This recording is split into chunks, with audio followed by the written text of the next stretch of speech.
За би сонсголд бүрэн оролцож нэр дэвшигчдээс асуулт асуусан. Би зүгээр нэг анхаарал хандуулах зайлшгүй нэг асуудал байгааг төрийн байгуулалтын байнгын хорооны гишүүдэд бас хэлсэн зүйтэй байх гэж бодож байна.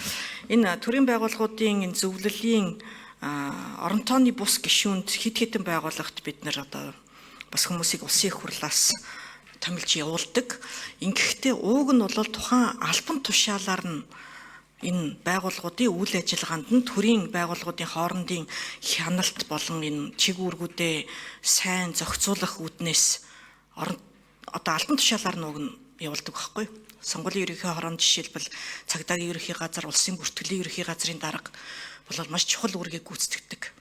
Эдгээр хүмүүс нь хүнийхээ нэрээр сонгогдоод одоо улсын их хурлаас томилолт авахлаар эргээд хуулийн дээр оронтой албан тушаалаар нь гэж байхгүй байгаа учраас тухайн хүн нь албан тушаалаасаа буулаа гэхэд чөлөөлөгдөх үндэслэл байхгүй болчиход идэг.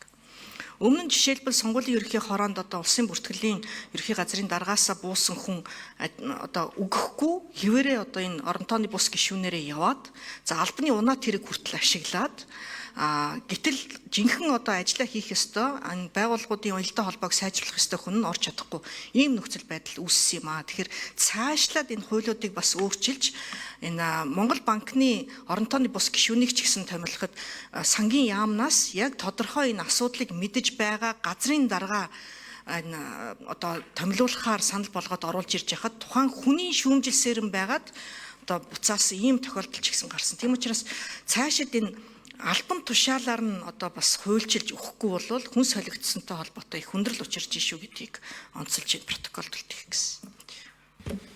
Албан тушаалаасаа буух юм бол өөрсдөө бас саналаараа хүсэлтээ гаргаж одоо бас чөлөөлөгдөх ёстой шүү гэдгийг онцолж хэлье.